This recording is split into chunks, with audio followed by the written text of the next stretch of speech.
And we can go live. I'll just talk Yeah, about it. we will be live in few seconds. Mm. All right, and we are live. So warm welcome to each and everyone. Hello, this is Phil from Let Us Talk It. Thank you so much for joining in today, wherever you are watching. So maybe on YouTube, Facebook, or LinkedIn. Thank you so much for joining us today. As mentioned last week, we will bring two new topics, two new guest speakers, but I guess these are returning guest speakers who's very willing to share uh, another part of their best practices and rich experience from their professional journey. And that is what makes the Let Us Talk It webinars really good because the seasoned professionals are sharing their personal experience themselves and what they have overcame and what learned and giving us a shortcut to things that we are about to learn. So they've done it and we will just learn it from them. So let us talk it Zipiners. We call it Zipinar as we try to zip in two topics in one webinar. That is to shorten the time consumed, but maximizes the information and the knowledge shared into the platform. And for those professionals out there or for those who are just wanted to share their thoughts, their knowledge, their experience to the world and create an impact through free knowledge sharing, you are very welcome in Let Us Talk It Zippiners to become guest speakers. Just do let us know. We are on social media. Let Us Talk It on Facebook, LinkedIn, and YouTube. So do let us know, or you can check out our videos for our previous webinars. And yeah, help us share those wonderful topics to the world. And for the first topic that we have today, this is about online security and safety of our kids. As you know, as young as they are, the moment they know how to like read or navigate, they are already using smartphones. So the current digital space lures everyone from kids to adults. While the adults can usually decipher what's right or wrong, kids cannot do so. So this topic uh, is really helpful for the current situation. And for this topic, our guest speaker is a cybersecurity enthusiast and has more than 5 years in cybersecurity and on a mission currently up until now at this moment to spread security awareness among the people and ensure the world is a better and safer and secured place for everyone. So let me welcome a returning speaker from previous Let Us Talk It session, Swati Gupta, for the first topic that we have today. Thank you, Phil. Thank you for having me again. I think it's the third time that I'm coming, Yes. but every time I come with a topic that I feel should be shared with everyone. And this time it's about parents. So, as parents, as a mother of a teen myself, I know this has to be shared out, told out loud. Uh, so let me just share my screen. Hello everyone. I'm sharing my screen. Can I? If can you see my screen? Yes. Right. Okay. So my topic is online security and safety of our kids. We all know how tech savvy our kids have become. You know, smarter than us in navigating smartphones, devices, iPads. You talk about it and they know about it, but they're not people savvy, and that's where the game begins. That's where their downfall begins. When I say they're not people savvy, what I mean is they do not and they will not be able to understand the difference between someone who's genuinely friendly or someone who's trying to be friendly. Understand this. Genuinely friendly and trying to be friendly in cyberspace. Nobody is genuinely friendly until and unless that person knows you offline, right? Uh, I was so this screen that I'm sharing is the lost screen memorial. These are real kids in the US who have lost their lives, and they're mind you, the age group is 12 to 15. 12 to 15. And to think about it, all the social media platforms, from Snapchat to YouTube to Facebook, mandates the minimum age as 13 years, and there are kids as young as 8 years old who are onto these platforms, accessing content which is not age appropriate, making friends with people they do not know offline. And parents, despite constant monitoring, despite parental controls, there are certain things which are beyond parents parental control. So these are the, I was shocked to see this, when I was researching for an article. um and I came across this.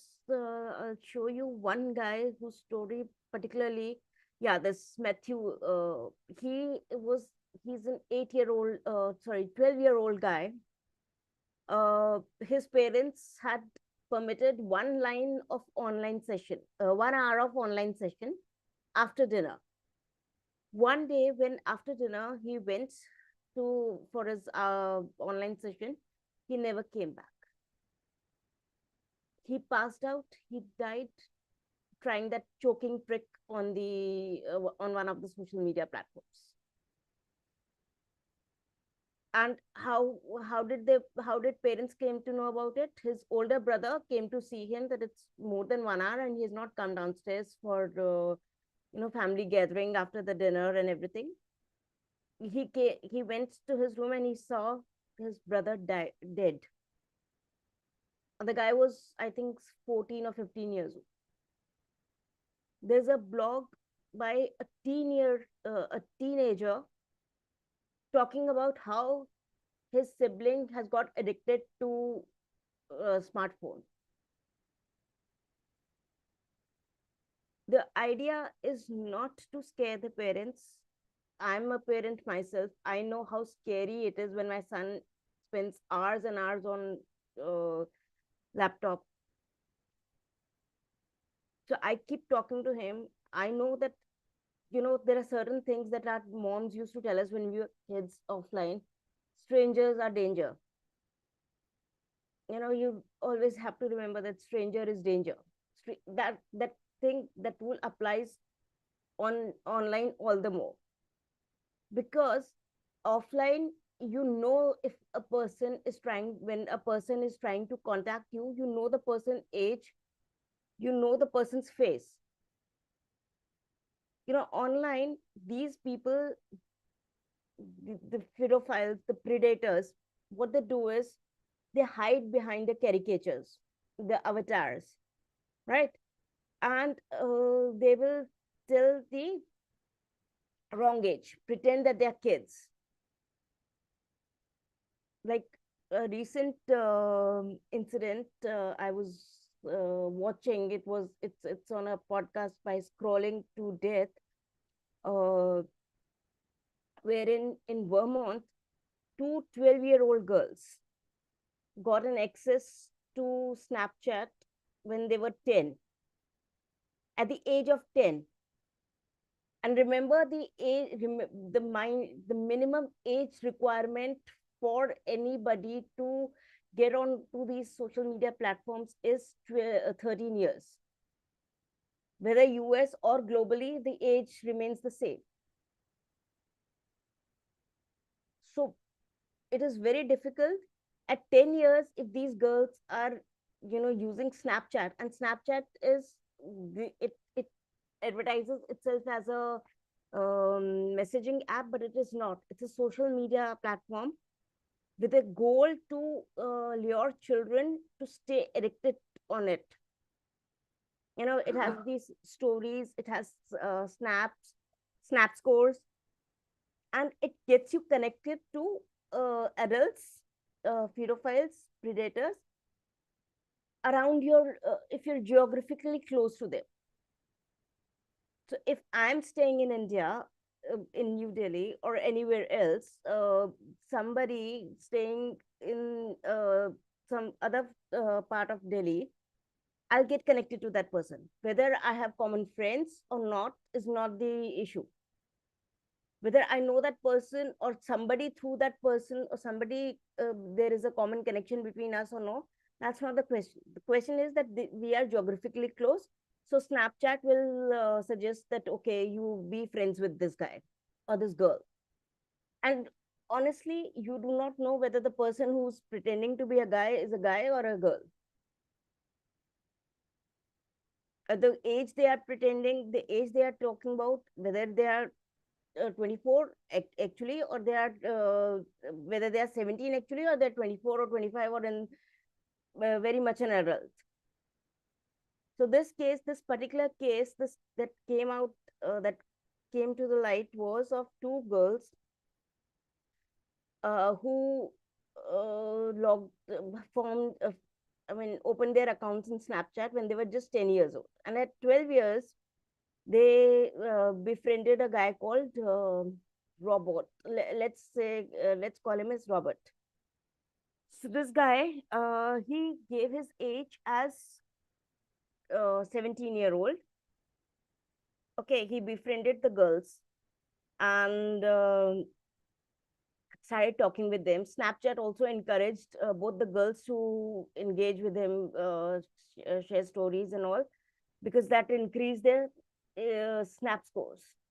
Snap scores are the scores that Snapchat gives an individual user on their profile to encourage and to gain some more content or some more benefits on the platform. If you go through Snapchat's website, it says messaging app, but if you go through the algorithmic field, you'll see all the inappropriate content, inappropriate for the age group. There's all sort of adult content there, which is not something that our kids should be exposed to at such an early age. If kids are bypassing the age mm, limitation, I'm sure what Facebook and Instagram has done for teen accounts, they can, how do they verify whether the teen accounts, whether the teenager who's logging in and saying is age 17 is actually age 17 guy? There are no verifications, and they do not want the verifications. Reason being, they earn their dollars from these children. You know, in 2022, social media earned $11 billion, $11 billion through these children. Do you think these tech giants would make their platforms safe and secure for kids? Definitely not. They're earning their dollars from them. Why would they make it? Then whose responsibility is to ensure that our kids are safe and secure online? And how do we ensure that our kids are safe and secure? Because it's today, it's like, if I don't have a laptop or a phone, I'm an old school person. The reason we cannot stop our children from not from going on online, but what we can do is we can delay the devices, delay the time they go on to the online platforms. Parental control, most of these cases, you see, whether it's Isaac, whether it's Matthew, whether it's Murray, whether it's Jack, whether it's Emma, all of them had constant parent monitoring on their online behavior, yet they could not save their kids. The games like Blue Whale, the choking game that became viral in 2011 or 2012, where you use this rope or a mm, elastic or any lace around your neck and strangle yourself till you cannot breathe. Most of the kids lost their lives to that choking game, and what made it,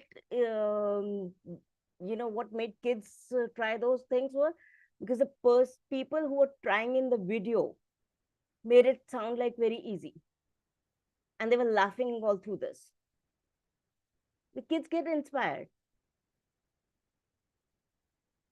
Our kids are actually, I won't say kids get inspired, and but what I feel is, as a parent, as I've talked to so many parents who have lost the kids their kids to social media perils, they just have one thing to say, that it's not just that our constant monitoring or parental controls are enough to ensure that our kids are safe online.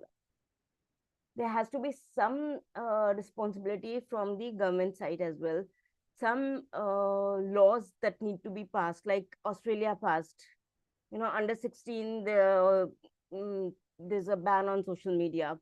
Then there was this New Jersey law where schools, the governor of New Jersey, he said that all the schools will comply with this, that no smartphones, no tablets, nothing allowed in the school. And if any student is found guilty, then the device would be confiscated, and other there'll be a hefty fine and a lawsuit filed against him or her. Now, when you say lawsuit, it affects your career also. It affects your college admissions also. You understand? There are a lot of problems that social media won't advertise. But as parents, we need to be conscious. So, what can we do to ensure that our kids are safe online? The best thing is to delay. One is to delay the devices, personal devices, as long as you can delay it. They don't need it. They don't need separate devices, even if it has to be homework or a school work or anything. A shared device is better, because then one of the parents can keep a tab what's happening. If it is your phone, like if it is your phone, your husband's phone, or anybody else's in a phone, in adult phone, that adult can keep a tab on what all chats, what all with whom the person, your child, is interacting. And if there is any you know suspicious activity in his account, or in your phone, or on your phone, you can immediately stop it. There was this case of, I think Emma was the case. She was a brilliant girl who wanted to be a social worker, but she couldn't make it to her 14th birthday.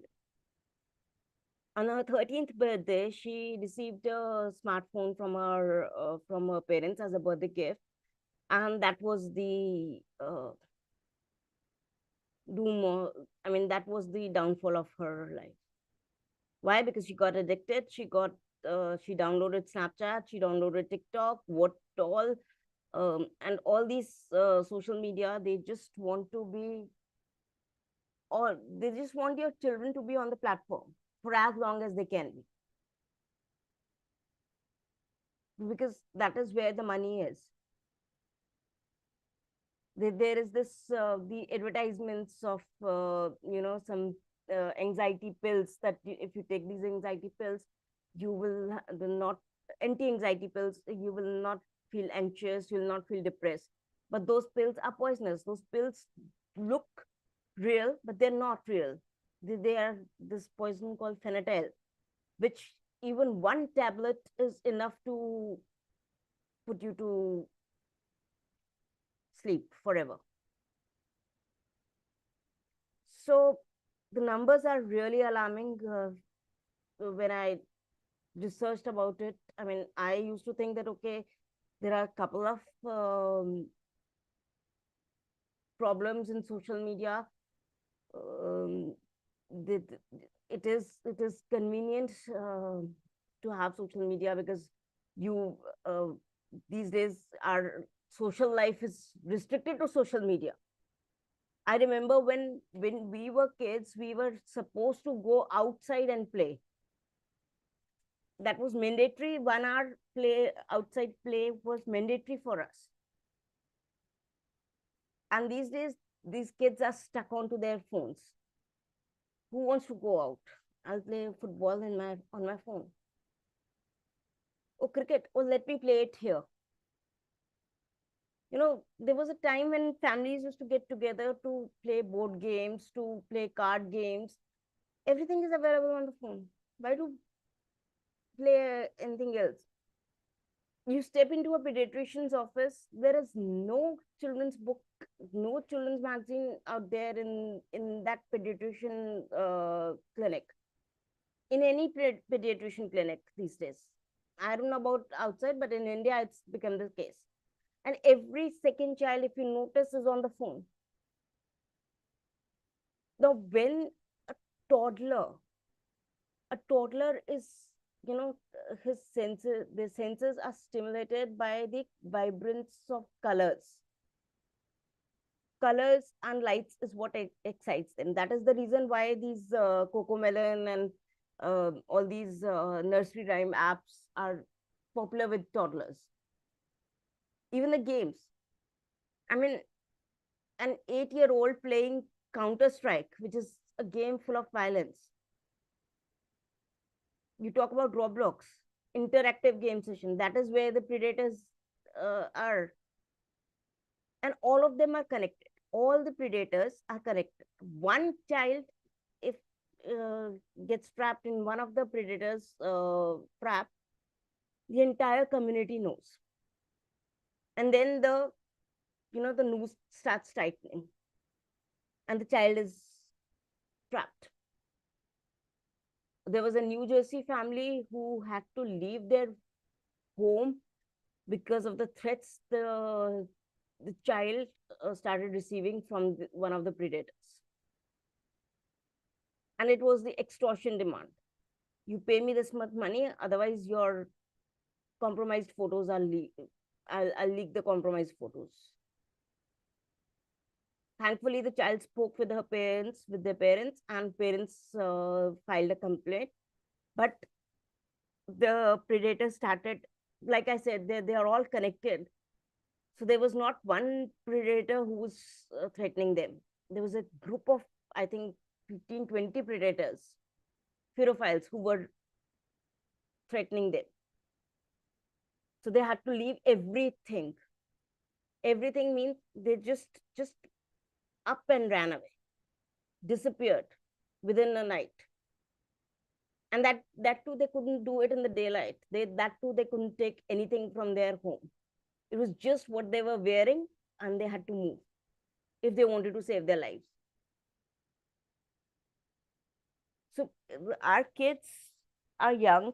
They do not understand the difference between, you know, sharing, uh, oversharing.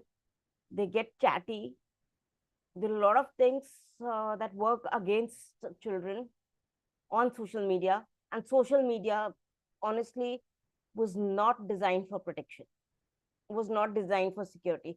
In fact, for that matter, the entire internet was not designed for security.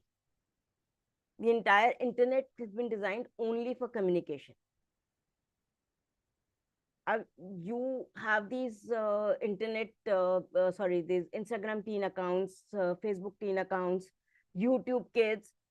But how do you monitor that the kids who are saying that they are kids are actually the kids, are not the predators pretending to be kids? Just today, I saw a podcast where the person, I think Tim and Jack Risley, that's the name of these two people. They own this gaming AR and VR app. They said that these predators have a script, you know, like a illustrated sales script. They have this entire script. So there are these human traffickers who pay money to people to pretend as kids and sit in the center. And the script has the step by step description on how to compromise a child, how to make a child compromise themselves, and then extort money from the children. That's, as a parent, that's disturbing. An entire script detailing it. It's happening in the US right now, but we are globally connected. We never know when it can come to Singapore, when it come to India, when it can come to India or any other part of the world. The main thing is that these social media platforms are not taking any responsibility, and they will not take responsibility. Why would they take? Why would why would a social media where who's that is earning billions and billions of dollars through our children will take any responsibility for protecting our children? You talk to any one of these uh, heads of social media, and they'll be like, your child, your responsibility. Don't let them on social media. Don't let them be on Facebook or Instagram or Snapchat or TikTok or whichever, Discord, or don't let them play online games. These days, Roblox, Discord, and Snapchat, these three are actually in much talks regarding these predators lurking in the corners, ready to snap on a child.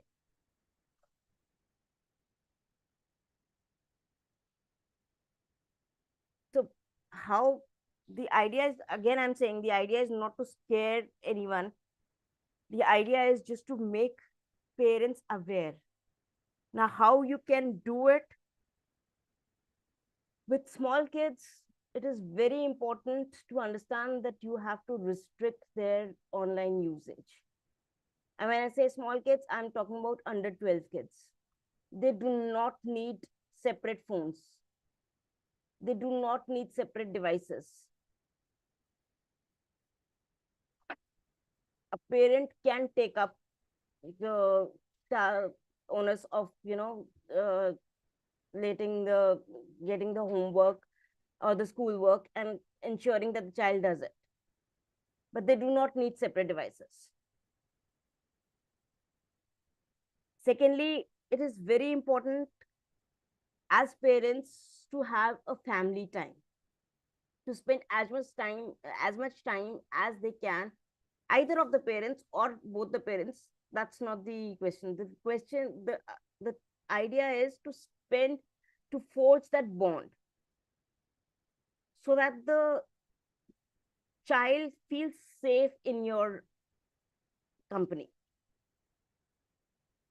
That trust, the child feels, if they are facing any bullying, cyberbullying, or um, anything that is not supposed to happen to them, like asking the person asking them to share their some images, or asking them about their personal details, where they go to school and what all, where do they work, where do they study, where do the mama work, where do the father papa works. If if as parents we can talk about this, that what all questions can a stranger ask and how do you have to respond, that is very important, to ensure that your child knows that, okay, if this person asks me this, then that person is a danger. Firstly, it is very important. It is not necessary for the kids to have, under 12 at least, to have their own devices. Even for that matter, till 13 to 16, I would say, delay the devices, personal devices, as much as you can. And even if you given even with the shared device, no closed rooms. You take the laptop, you give the laptop to that person, and the child takes it in his room, in their room, lock the room, and then talk. No, that should be a strict no. If you want to use the laptop, use it in front of everybody, so that we can, coming and going, we can monitor what's happening. It has to be in front of you. And anything, keep a tab on who all your child is interacting with, whether it's friends. Is there any stranger, any account that is suspicious? And also, what I have spoken with all the parents, the thing that has come out in common is that the person who approached their child didn't have a proper photo, obviously, which is a very obvious thing, that they will not want to reveal their actual photo. So they'll have this cartoon character or a caricature of themselves, of their younger selves, so that then they fit the age group that they have mentioned. Like this Robert Brandon, he said he was 17, but he was actually 24.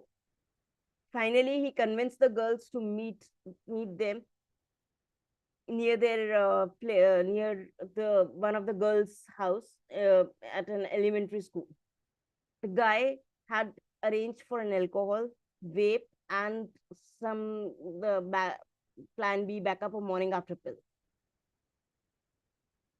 12-year-old girls tasted alcohol and tried vape for the first time, intoxicated, sexually exploited, and left to die in the snow at 37 degrees Fahrenheit in Vermont.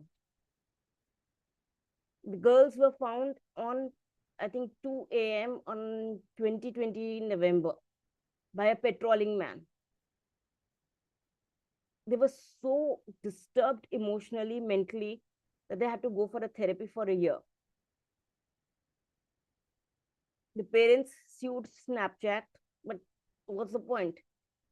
The damage has been done.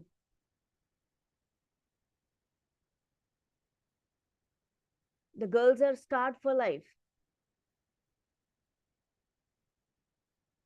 As parents, when I read this, when I hear these, that is the reason I was like, this has to come out.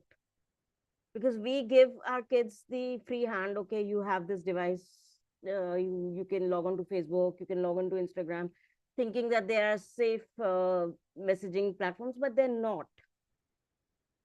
If you open a Snapchat, it has all sorts of age inappropriate content. For that matter, even Instagram is not very um, saint in all these things. It also has a lot of adult content. Talk about Facebook. Facebook has reels which are clickbait. You click on this, and all you get is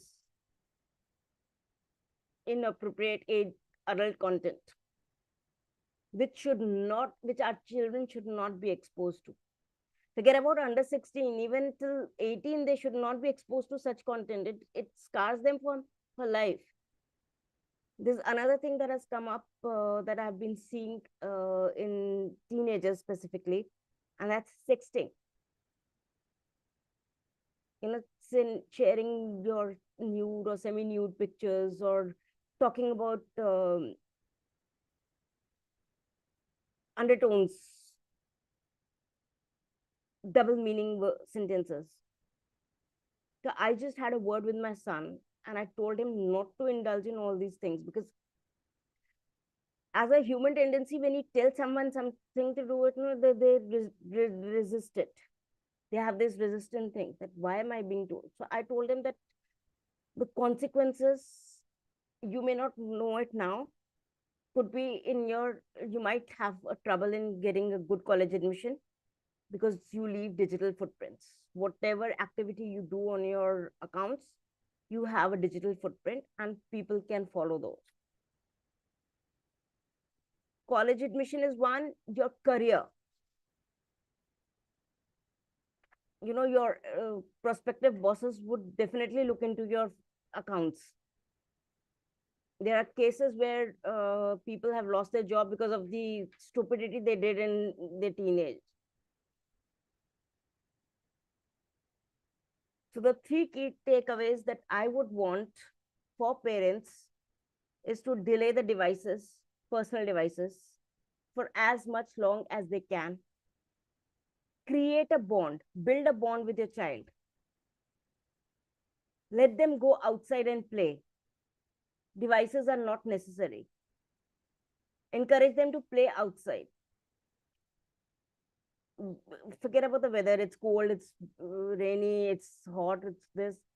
No, it is better than sticking onto that, latching onto that laptop or onto that phone. And thirdly, monitor who your kid is interacting with. These three things are very important for parents. We know, I know that I love my son, and all parents love their children. We want the best. There are peer pressures that, okay, I have this device, why don't you? But we have to defy that. We have to make our children understand why personal devices are no no as a family do, right? So the three key takeaways, keep that in mind as parents, and I hope not more. I mean, one life, one kid saved is one life saved, right? Thank you, Phil. I'll stop sharing the screen. Exactly. So it's all about parental control. So with those key takeaways, parents out there, make use of that because not everything is being understood to how it should be by our children. So make sure to explain everything and also take control of what they do and what they use. All right. Well, thank you so much for a very timely and wonderful topic, Swati. Thank So you. we we almost forgot the actual length, but definitely it is a great session. Like it's very timely, you know.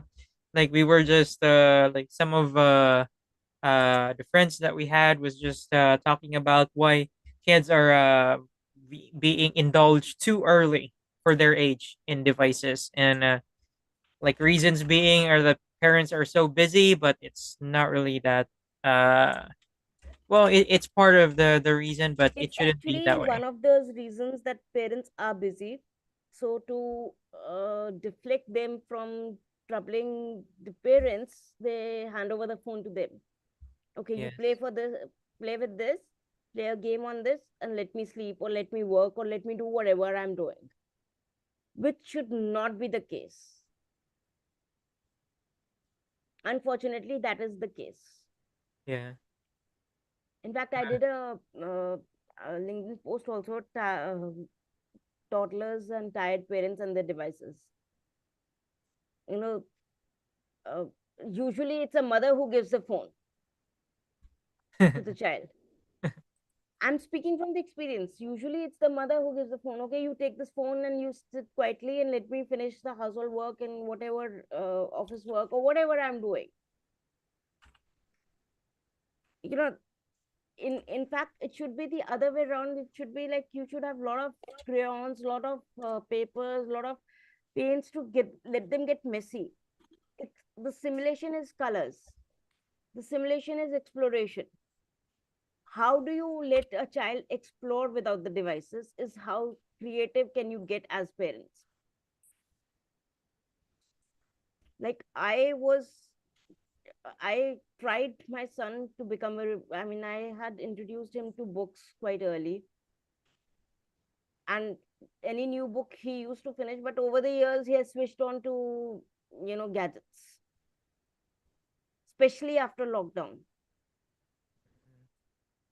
when everything was online. So I that is see. that is the reason why I was like, it has to come out, because parents globally are facing the same problem. Mm. Yes, that is actually true.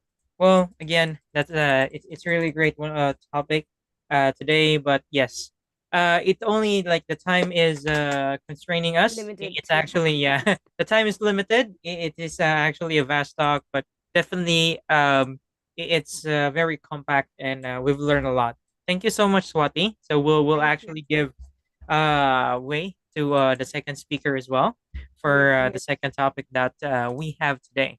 So I'll just introduce the second topic real quick. This is about navigating uncertainty and thriving in a rapidly changing world. So about this topic will help us discover like practical strategies to stay resilient, adaptable, and forward thinking in the face of uncertainty.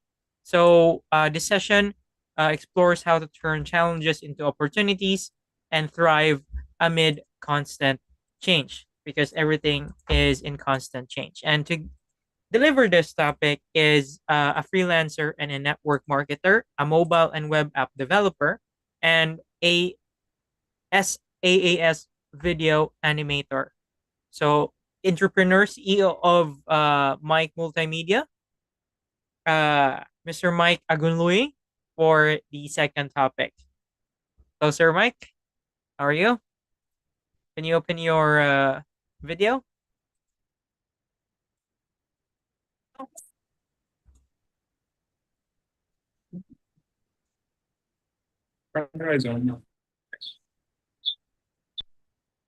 Yes. Yes. You see, man. You see. Hello, can you hear me? Yeah, Yeah.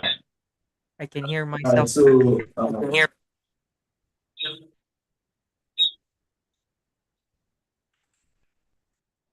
yeah, so it's awesome to be here today. I would love to share with us about embracing change. But before then, I love us to appreciate the first speaker. I learned a lot from Miss Swati. That was a nice story. So today I want to talk about navigating uncertainty and thriving in a rapidly changing world. And I'd like us to pay full attention. Yeah, I appreciate the system for the opportunity. I find that an opportunity. I'm grateful for it. So now, the key point is embracing change. Yeah, so it is written that change is something that is constant. And something that is constant is like this is change. And that is why you see that we grew, even from where we were to where we are. So every human being must grow. So growth is very essential. And that's why I want to talk about this topic. So because most time things changes and people are badly affected. So now, as a person, you must be ready to change because even the world we are is changing day by day. And I don't know, we have different audience here. We have uh, medicals, we have creatives, we have entrepreneurs, we have a lot of people on this call. So I want to reach into people that are very skillful, probably are learning a skill or the other. So now I want to let you know that if you are not ready to adapt to change, you will be replaced soon. Now, when I say replacement in the sense of that AI is coming for you, AI is coming to replace you. Whatever you are doing, in as much as they are not ready to change. So, for instance, I love to share my story. I used to be someone that is actually learning graphic design. Then, at some point, I realized that graphic design was not paying as much as it used to be many years ago. Why? Because there are a lot of software that make things easier. Software like Canva and the likes, Pixel Labs. And before you know it, it became very easy and very easy for people to even do that they cannot pay each amount for it again.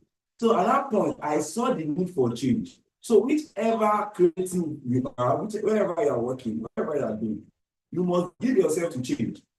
What do I mean? You must always want to upgrade yourself. Whatever you are learning, whatever you are doing, you don't want to be where you are. You must be willing to get better. You must be willing to change from the position you were.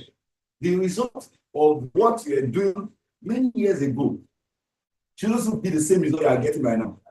Because the world is changing, things are getting more expensive. The world itself is turning around day by day, year by year. So you as a person, for you to change, what are the things that you need? And I'd like to highlight a few of them. You know, one of the things you need is this. And I'd like you to note that down. First thing, understand that you need to change. And note that it is very necessary for you to change. So after noting that, what do you need? You need resilience. I know many people that have started things and at the end of the day, they drop it. Many people have started some things and at the end of the day, they drop it. Why? Because they are not ready to change, they are not ready to adapt, and they are not ready to be tough. So even when things get tougher, you have to be the person that want to get tougher. You don't want to go for the easy things, because where the result is, quote unquote, is in the attacks. So as a person, you want to learn, you want to get better. The more you learn, the more you earn. So you want to learn in different perspectives. What are the things you want to learn? What are the things you want to know? What are the places you are missing? How can you get better? You are not getting some certain result in what you are doing. Is the next thing for you to leave it, or you want to find a way to get results? So as a person, you must get to a point whereby you want to learn how to be resilient, so that when change comes, you don't struggle with it, you don't fight it. Why? Because you already understand that change will definitely come. And as a person, you also always upgrade yourself. Now, embracing change requires a mindset shift by being adaptable, resilient, and open to growth. You must have a very strong mindset. If your mindset is not strong, you'll be very weak in this dispensation we are now. Why? Because a lot of the world is changing generally. And that's why you see that some jobs that are very impressive many years ago, today they are not longer in vogue. Why? Because the technology have catch up with them. So you as a person, as an individual, you want to view yourself in a place that technology could not even catch up with you. What do I mean by that? AI is coming for everyone. There are many things that people employ people for some years ago, but now they'll never employ anyone. Do you know why? AI is there for them. We have Meta AI, we have ChatGPT, we have Cloud AI, we have none of them DeepSeek. They've done a lot of work that content writer used to do some time ago. Now, copywriter, you have to be very smart, even for you to get project, which means they are not getting easy work again. They are coming for people that want to solve things that are difficult. And if you are not difficult, you are not ready to change, you can never adapt in a situation like that. So whichever aspect you find yourself, you are in the medical aspect, you are an entrepreneur, learning one or two things, doing one trade or the other. Whatever you are doing, make sure you want to embrace change. Make sure that, and when things get tougher, things always get tougher. You don't want to buy your head down. You don't want to be like, oh, everything is over now. Always know that you have the ability and the synergy to keep going. Then also be the kind of person that read books, because it will really help your mindset. If not, you become irrelevant. I've seen a lot of people, a lot of entrepreneurs that are very relevant at some point in their craft. And at some point, they became very useless. Why? In fact, teachers now, even teaching in secondary school, many things teachers are doing. I'm telling you that in the next 10 years, teachers will be limited because in some countries, as we speak, AI is teaching students and is teaching them perfectly. So what do you want to do? First thing, identify your purpose. What do I want to do in my life? What do I want to become? Is this what I want to do? Then if you have chosen, the first thing is point of decision, because we are made by the decision we make. So the first thing you want to decide, what do I want to become? What do I want to do? What am I purpose in life? What do I want to do to support my own generation? Now, after identifying, because the first thing is identification. Now, after identifying, what is the next thing? The next thing is, okay, now, this is what I want to become. This is the niche I want to face. Get it squarely. Face it as if your life depends on it. Study, learn, watch YouTube videos. Watch videos upon videos. Learn from your masters. Have a mentor. Have role models. Have coaches that will guide you. Don't want to be like, oh, I can figure things out myself. Figuring things out yourself is very possible. And yes, you can definitely get the result, but it's going to take time. And time is money. You must understand that. So some things are just meant to be learned. So you want to go to YouTube, if you are, let's say a videographer, you are watching this, you want to up your skill. You are a photographer, you are watching it, up your skill. You are a video editor, you are a website developer. I'm telling you that currently AI build websites. AI build websites, very wonderful one.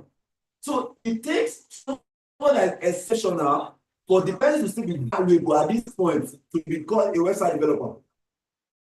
So as a person, you want to work on yourself. You want to be a person that people cannot do without. Now, how can that happen? Value. So you need to add value to yourself. When things become tougher, you want to add a lot of values to yourself. What are the values you are adding up? Learn that skill, read that book, buy that course. The little money you have is not compulsory you spend it all. Buy courses that will help you to get better at it. You invest. The more you invest, the more harvest you get in return. So as a person, as an individual, you want to make sure that you give yourself to learning, to give yourself to growth. Because if you don't grow, you'll be stagnant. And the worst thing that can happen to a man is to be stagnant. Slow progress is better than no progress. Even though you are moving little by little every day, it is much better than being stagnant. So as a person, you want to have this nature of embracing uncertainty. You want to have a growth mindset. You want to have action plan. What are the things you are going to do? What are the ways you are going to get better? Actions. What are the things you are going to do? What are your daily routines? You must have a daily routine. What you want to do on daily basis. These are the activities that I want to do to improve myself so that I will be relevant. Then another thing, you must shout about what you are doing. If you know you are good at your skill, shout about it, talk about it. This is what I'm doing. Let people hear your voice that you are good at this thing. You know, as much as you are bold. So for you to embrace change, navigating uncertainty, you need to understand these things. Because the world is changing rapidly. The rate at which the world is changing is very alarming and it's very funny. So if you stay the way you are, you wouldn't be relevant anymore in years to come. So what can you do to be relevant? Learn that skill. That art skill, go for it. Because in art skill, that is where the best is. You don't want to learn chicken wiki skill because we want to pay for it. So as a person, go for what will help you. And also, you know that, okay, I don't have resources to have access to some things. What do you want to do? Start with what you have. YouTube videos are free. Have access. Watch those videos day and night. And before you know it, you get better. So now, lastly, I'll be talking about a few things.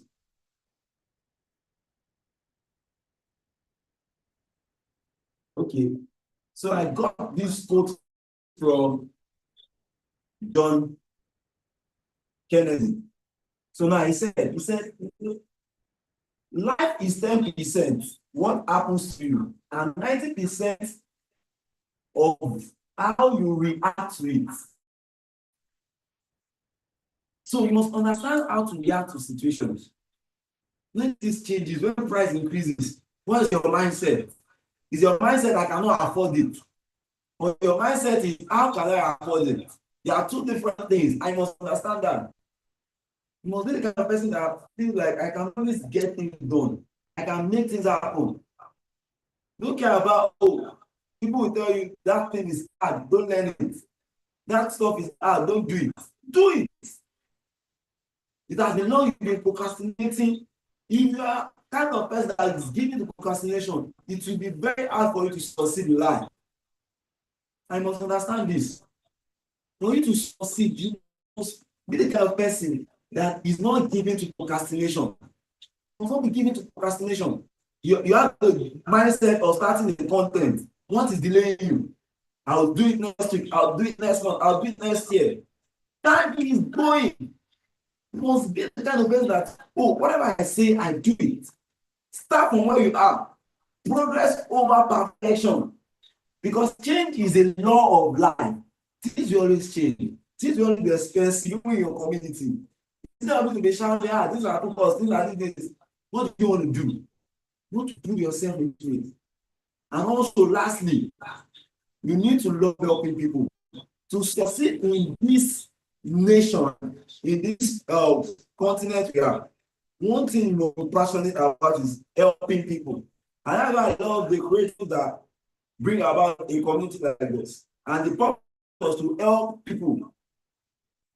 Now, listen, if you don't know how to help people, it's very hard for you to succeed. Because the more people you help, the more people you connect with, the more people you network with, the more network you have. How many people are you helping? That little skills you have, you can impact others with it. That's why I had to venture into a network marketing business. And that I know when I help people, I don't have a result to get. So it will help me to build my passion to help people. Network with people. Help regardlessly. I can boldly say that in my business, I have over 100 people that help for free without paying a dime. Teaching skills that I also learned for free through a community.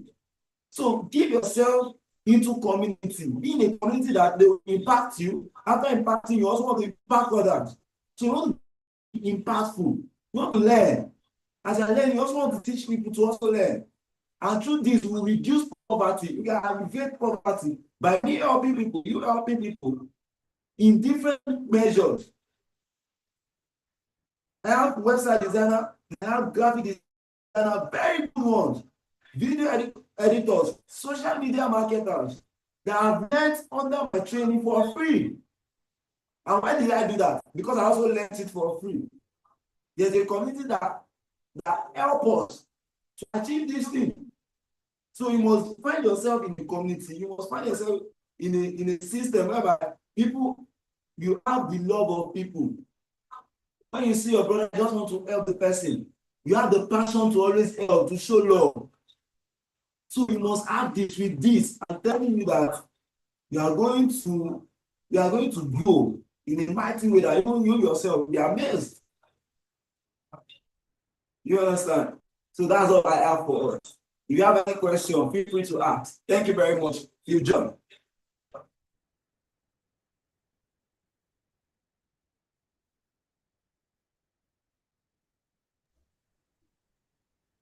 All right. Thank you so much, Mike. Well, it's as timely as the first topic that we have today.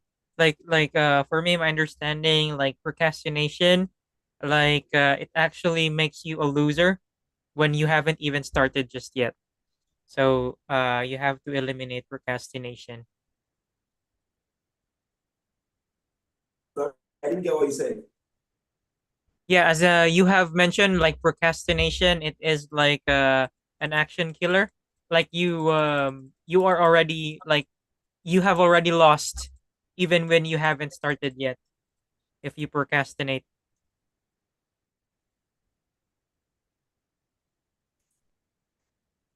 Yeah. I think my audio is quite yeah, can you hear me just fine, Swati? I We're can talking hear you about fine. procrastination. All right. So I was saying that procrastination is more of a mental disorder, rather, Mm-hmm. mental state rather than, out of, rather than being lazy. It's something that your mind gets into the loop, Yeah. and that's when you tend to procrastinate. Yeah. You lost something that you haven't started. Yeah, I mean, it's like it's not like something you haven't started. It's like, the feeling, the fear of failure is too strong than the fear of taking action. Yeah. Then the desire to start something. So the failure overwhelms you. That is one of the reasons. Another thing is that you're emotionally burnt out, and you just do not have the capacity or ability or the inclination to do anything. That's true. Sorry, I'm straining my ear to hear what you're saying. I'm straining my ear. Is it possible you write in the chat?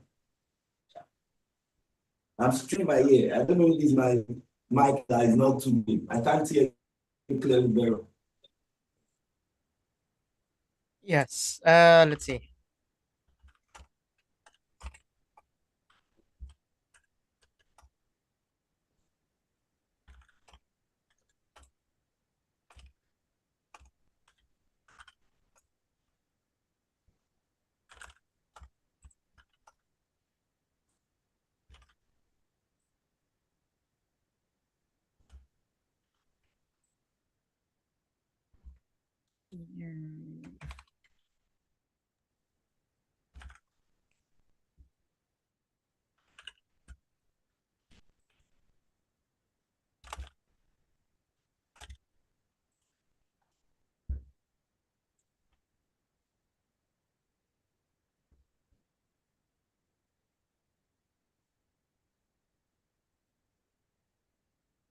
Okay, okay. All right, I got that now. Thank you very much. Yes, procrastination is more like a mental disorder where you fear more on failing rather than starting something. Yes, actually, it's not easy to start things, and it is very accurate that most times people are always afraid of starting something. It happens to me. I remember now to start the business I'm into. I was afraid. What was I afraid of? I was afraid of failure. So one of the things that you must do as an entrepreneur is you must eradicate fear. You must eradicate fear. Like it's going to deal with you badly. So to start something new, people are always afraid of failing. But people must understand that failure is part of the road to success. There's something that we call failing forward. If you did not fail, there's no how you can succeed. If you even look at all our successful leaders, people like Mark Zuckerberg, people like Bill Gates, people like Robert Kiyosaki, all the great people, you see how many times they failed. You see, Harry Clifford, you have a lot of them. They failed several times, several times. But your ability to start, see, starting alone is a win. So the first thing is you want to start. You want to start it out. You don't want to procrastinate. Okay, if I want to fail, let me fail now. Let me see. Let me see how my failure will be. If you can conquer that, it will be very easy for you to conquer the rest. So failure, it is very normal that you be afraid because that happens to everybody out there. And the thing is, setback is natural. People should think of setback, and it is very natural. It is very, very natural. So you must understand that the first thing is believe you can and see the why what motivates me to start whatever I start today is because I just believe in myself. So the first thing is self-belief. Believe in yourself. I so much believe in myself. And if you look at successful people, that is one thing that is essential. They so much believe in themselves. They believe so much. If you don't believe in yourself, nobody can believe in you. So the first thing is not to believe. You don't believe in yourself. You can have that self-belief. Because just believing in yourself, you are halfway there already. Because the future belongs to those who believe in the beauty of their dream. That's why I said, first, you must identify your purpose. Identification is the first thing in life. Identify your dream. When you identify, it's very easy for you to start. Why? Because already, let it be pushing your dreams. Identify it. Because the future belongs to those who believe in their dream. You don't believe in it, you can't get there. Because it doesn't matter how slowly you go, as long as you didn't stop. As long as you didn't stop, it doesn't matter how slow. There are times that things do not work as fast as expected. But you keep going, you keep moving gradually. And before you know it, you get there. Because a great man says something, is that not Wayne quickly? He says something about any shot you didn't try, it is 100% failure. Yes, anything you don't even try at all, that is 100% failure. But imagine you still give it a try. So most time, all you need is just to give it a try. Instead of procrastinating, don't doubt it. It will happen. Let me start. Even if the worst thing is to fail. And if I fail, what will happen? I go again. Because, and also be happy with what you want to do. I remember when I wanted to start content creation, I'll tell myself I'll start it next week. I'll start it next month. I told myself, okay, my light is not better. My camera is not good enough. I have reasons to always procrastinate. But one thing I realized in life is start with what you have. Progress over perfection. Start it today. That idea, pick it up. Move, start. And before you know it, it get better. Instead of waiting and we tell him, I'm going to do it when things are perfect. There's never a perfect time.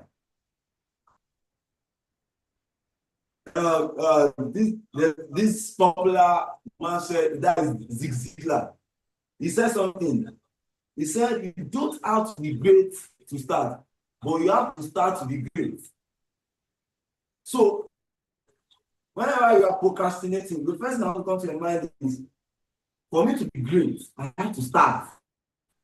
The first thing for me is to start. Start it now. For you to be great, you have to just start it. You don't have to be great first. You don't need to have everything before you start anything you want to do. Because the best way to predict your future is you creating it. So in as much as you believe in your future, you create your future, and you have a wonderful time. So that's just it. Thank you very much. All right, definitely, and thank you, definitely as well, for this wonderful session, Mike. So I hope everyone has their takeaways, but yeah, I'm afraid we don't have that much time to share. I just like to give our guest speakers to promote their social media or any other upcoming projects or online sessions that they'll be doing, so you can connect with them definitely and learn more, or you can actually message them on LinkedIn. So are you like, you can search Swati Gupta on LinkedIn, and you go by Mike, right, Michael? Mike Agunloy on LinkedIn. So Yeah, yeah, yeah. yes, you can check them on LinkedIn. Send them a connection invite and a message. So they're very responsive. Definitely, you can connect right ahead with them. So you can go ahead and connect and ask more questions about topics that are they have discussed here, or other topics that they are posting on their social media. So it's definitely worth learning with this professionals. All right. So I guess the time really is limited with such big topics, but definitely it's worth learning. And also looking forward, we might schedule with them with another session for maybe a continuation or a different topic. We can still have them in the future, definitely. So for those who are watching live, you do not Definitely. worry. We will still keep in touch with our speakers and invite them again in a different date. All right. Okay. Well, I'm very glad. Let us talk it team is very glad that these speakers are very approachable and very ready to give back to the community as well, join the cause and share, spread the knowledge and information, which is very helpful to everyone. Like not everyone is talking about this one online, or especially in like a live platform. All right. So if you missed this live session, you are just watching the recorded one, please do share these videos to help our guest speakers and the topic itself be spread. All right, so let's impact the world through free knowledge. And we invite you again next Wednesday, 12 noon to 1 p.m. Eastern Time, so same time for 1 hour. And we'll be having two guests and two topics as well. All right. So, Swati and Mike, thank you so much for today's session. Really appreciate Thank your you. time and Thank effort. you. Yeah, bye. Thank you. All right. And today's webinar has ended. So, keep safe, everyone, and continue learning. Goodbye for now. Stay safe, stay vigilant, stay vigilant. Exactly. Take care, all. Goodbye for Thank now. you. Bye.